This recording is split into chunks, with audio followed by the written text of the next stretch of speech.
Hello students, welcome again in Arrays tutorial, and today we are going to start most important topic, and it is very important to all of you for class 6, 7th, 8th, 9th, 10th, 11th, 12th, because in this topic we are going to discuss about the microscope. In this video we will study about the structure, function and parts of microscope and how to handle a microscope. ये सबसे important है कि हम microscope को handle कैसे करते हैं. How to handle a microscope, how to focus slide under a microscope, parts of microscope and their function. So first of all we should know that what is microscope. The first question arises from this topic is that what is microscope? So microscope is an instrument by which we can see the object which are not seen with naked eye. ठीक है, ऐसे organisms को हम देखते हैं जो हम naked eye से नहीं देख सकते हैं, या माइक्रो ऑर्गेनिजम्स को देखने के लिए हम लोग माइक्रोस्कोप का यूज करते हैं. ठीक है. So microscope is basically of two types. The first one is dissecting microscope and the second one is compound microscope. So सबसे पहले हमको ये पता होना चाहिए what is the major difference between dissecting microscope and compound microscope. So dissecting microscope is a type of simple microscope which are used to observe the object which do not require high magnification. ठीक है, मतलब कि ऐसे object जो high magnification की requirement ना हो उसमें हम लोग यूज करते हैं डाइसेक्टिंग माइक्रोस्कोप. ठीक है, तो डाइसेक्टिंग माइक्रोस्कोप का आप यहां डायग्राम देख सकते हैं कि इसके पार्ट कौन कौन से हैं. ठीक है, और ये बहुत ही सिंपल माइक्रोस्कोप है in comparison compound microscope, because ये डाइसेक्टिंग माइक्रोस्कोप हम लोग यूज करते हैं जैसे आपको डाइसेक्शन करना हो. That's why the name is dissecting microscope. ठीक है, तो उसके अंडर हम लोग कोई भी ऑर्गन, चाहे फ्लावर के हो चाहे एनिमल के हो, थोड़ा उसको लार्ज करके हम देख सकते हैं. Okay, so dissecting microscope is very simple and here you can see the various parts of the dissecting microscope. So now we are going to start the main topic which is compound microscope. So compound microscope is a type of microscope which consist of two convex lens. ये आपको याद रखना है because ये viva में बहुत पूछा जाता है कि in compound microscope which types of lenses are used. So it consist of two convex lens, means कि in compound microscope convex lens are used for the magnifying the object which is not visible with naked eye. Means कि इसमें हम ऐसे object को focus करते हैं जो हम नेक्ड आई से नहीं देख सकते, लाइक अमीबा, पैरामीशियम, ये एनिमल की बात हो गई. प्लांट सेल में ओनियन पील सेल आपने जो है इसको किया भी होगा डायग्राम. ठीक है, उसका डाइसेक्शन मींस कि ओनियन पील सेल का आपने एक्सपेरिमेंट किया होगा जो कि कंपाउंड माइक्रोस्कोप की हेल्प से आपने फोकस किया होगा.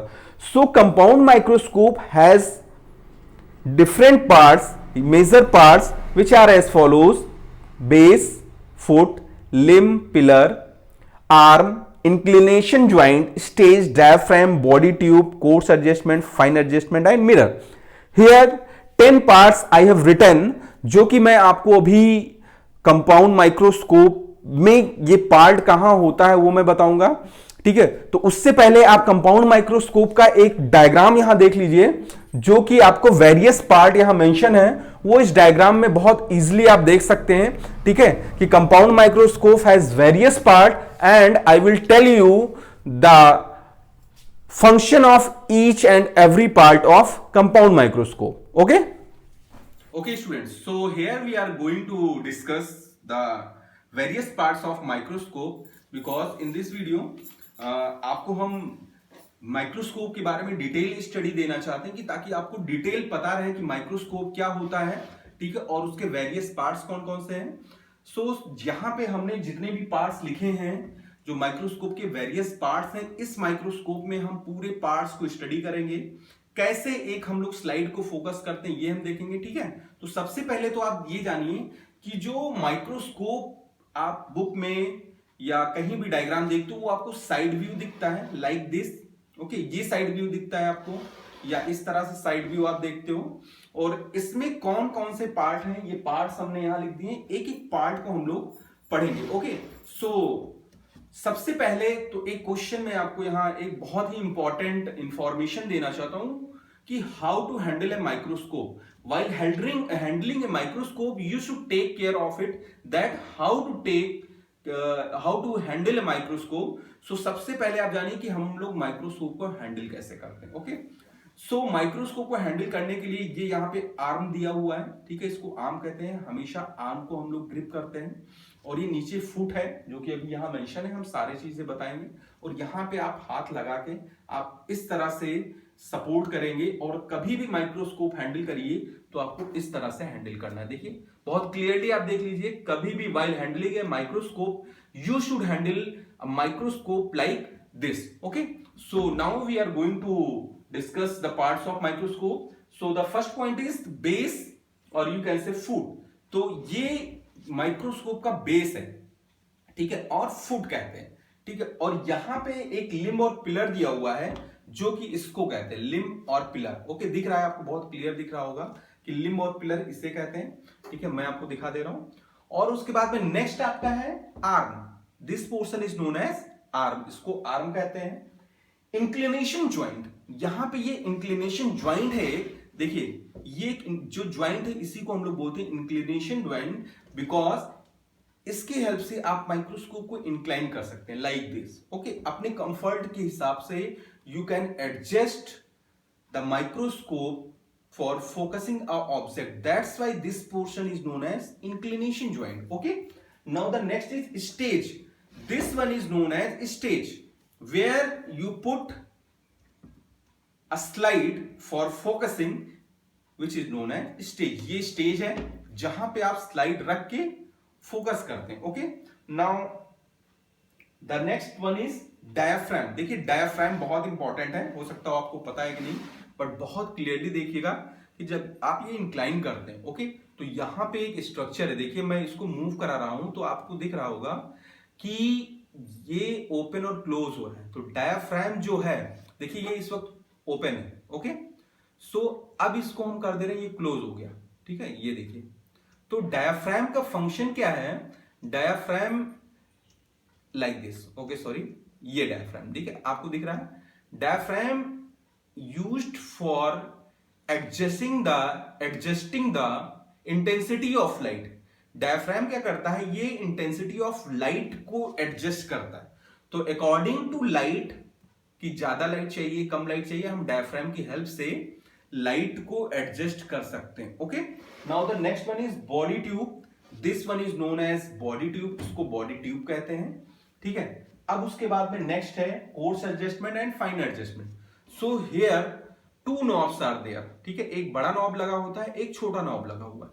सो large knob is known as coarse adjustment। okay, like this, when you focusing a slide, after focus slide with the help of coarse adjustment you can see the object। okay, now next one is fine adjustment। ये fine adjustment है जिसके help से हम जो भी slide focus करते हैं उसमें क्लियरिटी लेके आते हैं, ठीक है। तो with the help of fine adjustment the slide which you will focus will clear. Okay, now mirror, here is a mirror which helps to focus the light, क्योंकि जब लाइट यहां से आएगी तो डायफ्राम के थ्रू होते हुए यहां पे आएगा और आप स्लाइड फोकस करेंगे। Okay, so after that one important things I want to tell you that यहां पे लेंस जो है, यहाँ पे एक लेंस है, देखिए ये मैं निकाल के आपको बता रहा हूं, बट आप कभी भी अपने लैब में माइक्रोस्कोप टच करेंगे तो इस लेंस को मत निकालिएगा, बिकॉज ये बहुत कॉस्टली होता है। इस लेंस को हम लोग आईपीस लेंस कहते हैं, ठीक है। This lens is known as eyepiece lens. Eyepiece lens क्यों कहते हैं, बिकॉज हम लोग कभी भी फोकस करते हैं तो यहीं से फोकस करते हैं, अपनी आंखों से देखते हैं, इसलिए इसको आईपीस लेंस कहते हैं। और यहां पे जो लेंस लगे हुए, ये 3 लगे हुए हैं जो इजिली रोटेट हो जा रहे हैं, ठीक है, इसको हम लोग बोलते हैं ऑब्जेक्टिव लेंस। बिकॉज आप अपने ऑब्जेक्ट को स्टेज के पास फोकस करते हैं और जब आप फोकस करेंगे तो ये लेंस आपके ऑब्जेक्ट के पास रहता है, इसलिए इसको ऑब्जेक्टिव लेंस कहते हैं, ठीक है। अब देखिए कि हम कैसे मैग्नीफाई करते हैं। कोई भी ऑब्जेक्ट। तो देखिए ये आईपीस लेंस में यहाँ पे 10x लिखा हुआ है, आपको दिख रहा होगा 10x लिखा हुआ है, ठीक है। 10x मतलब कि ये 10 टाइम जूम करता है, ठीक है। अब 10x का यहाँ पे आपने आईपीस लेंस लगाया है, इसमें जो है सब में लेंस के नंबर दिए हुए 10x यहां भी लगा हुआ है, 10x है, 15x है, ठीक है। इस तरह से सबकी पावर है। इस लेंस की 10x है, सपोज करिए एक हम फोकस करके बता रहे हैं, इस लेंस की 10x पावर है एंड 10x ये है। तो 10x को जब आप रोटेट करके ऑब्जेक्ट के पास लाएंगे तो 10 इंटू 10 ओके मीन्स 100। देखिए 10x आईपीस लेंस हो गया और इंटू 10x आपका ऑब्जेक्टिव लेंस होगा मींस 100। इसका मतलब क्या हुआ कि आप जो ऑब्जेक्ट फोकस कर रहे हैं ओके उसको कितने टाइम्स लार्ज कर रहे हैं, 100 टाइम्स लार्ज कर रहे हैं। मींस कि जो ऑब्जेक्ट आप फोकस कर रहे हैं उसको 100 टाइम, अगर आईपीस लेंस को 15x लगा दे या 20x लगा दे तो इस हिसाब से आप कैलकुलेट कर सकते हैं। इसी तरह से ये आईपीस लेंस और ऑब्जेक्टिव लेंस दोनों को हम उसके मैग्निफिकेशन पावर को बढ़ा के किसी भी चीज को हम 1000 टाइम्स 2000 टाइम्स लार्ज करके देख सकते हैं। ओके सो अब क्वेश्चन ये राइज होता है कि हम slide how to focus slide under a microscope. तो इसमें जितने पार्ट्स थे वो मैंने आपको बता दिया है, ठीक है। अभी यहाँ पे थोड़ा सा ये एडवांस माइक्रोस्कोप मैंने मंगा के रखा हुआ है क्योंकि आपको लैब में इस तरह से माइक्रोस्कोप हो सकता हो ना मिले, क्योंकि यहाँ पे क्लिप लगे होते हैं स्लाइड फोकस करने, बट यहाँ पे स्लाइडर लगे हुए हैं जो कि आप फोकस कर सकते हैं। तो यहाँ पे एक बड़ा स्लाइडर है जो कि आगे पीछे मूव कर रहा है और एक स्लाइडर है जो कि लेफ्ट राइट मूव करेगा। So you should know that how to focus a microscope. तो यहाँ पे हम एक स्लाइड निकाल रहे हैं और एक फोकस करके दिखाते हैं, ठीक है। सपोज करिए ये एक स्लाइड है, ठीक है। स्लाइड के बारे में हम बता दें कि जो भी आपको लैब में स्लाइड मिलती है कि आप कभी भी देखें, ठीक है, कभी भी आप उसको ऑब्जर्व करें, वो स्लाइड जो होती है वो परमानेंट स्लाइड होती है या डबल स्टैंड स्लाइड होती है। और जो स्लाइड आप बनाते हो मतलब कि ओनियन पील सेल का जैसे आप बनाओगे, ठीक है, तो वो होती है परमानेंट स्लाइड नहीं होती, वो टेम्परेरी स्लाइड होती है बिकॉज आप उसको एक बार स्टेन करते हैं, ठीक है। तो ये प्रिजर्व कर दी जाती है, आप कभी भी इसको देख सकते हैं। तो फोकस करना हो तो यहाँ पे देखिए क्लिप लगा हुआ है, इस तरह से हम इसको लगाते हैं स्लाइड को। अब आप इसको एडजस्ट कर देंगे, देखिए यहाँ पे हम रोटेट करा रहे हैं, आपको दिख रहा होगा ये रोटेट हो रहा है, ठीक है। आफ्टर रोटेशन जब ये आपके लेंस के नीचे आ जाएगा, ठीक है, इस तरह से, अब उसके बाद आप क्या करेंगे, एक आंख बंद करके एक आंख यहाँ पे ऐसे देखेंगे। अब जैसे हम अपने अकॉर्डिंग इसको एडजस्ट कर ले रहे हैं लाइक दिस, और हम सबसे पहले क्या करते हैं कि मिरर को यहाँ पे सेट कर लेंगे कि लाइट आ रही है या नहीं आ रही, ठीक है। तो जहां पे लाइट का सोर्स हो वहां पे आप माइक्रोस्कोप रखेंगे और लाइट का सोर्स जब आ जाएगा तो आपको ऐसा सेट करना है कि लाइट आपको इसमें से दिखे, ठीक है। तो जैसे लाइट दिख रही है यहाँ पे आपको लगेगा कि लाइट जल रही है, ठीक है। अब उसके बाद में आप कोर्स एडजस्टमेंट से सबसे पहले इसको पास में ले जाएंगे, ठीक है। कोर्स एडजस्टमेंट की हेल्प से जब आपको जो ऑब्जेक्ट है दिखने लगे then you have to use fine adjustment. After that you will focus the object which you are going to study. Okay so I think microscope के बारे में जो भी आपको नॉलेज थी उससे आप अपडेट हुए होंगे। और सबसे मेन चीज क्या है कि आपको एटलीस्ट माइक्रोस्कोप के पार्ट और इसको हैंडल कैसे करते हैं ये आपको आना चाहिए, ठीक है। फिर स्लाइड कैसे फोकस करते हैं, जब ये आप जाने रहेंगे कि माइक्रोस्कोप हैंडल कैसे करते हैं, उसके पार्ट कौन कौन से हैं, तो आप बहुत इजीली स्लाइड को फोकस कर सकते हैं। ओके सो आपको जैसा भी समझ में आया आप जरूर से जरूर रिप्लाई करें, कमेंट करें, ताकि हम को पता चले कि आपको समझ में आया है नहीं है। If you have any query then you can message in comment box, I will wait for your comment and question, or you can say query. So this is all about microscope and its parts and how to focus a slide under a microscope. So thank you to all of you for watching us on ARIS tutorial.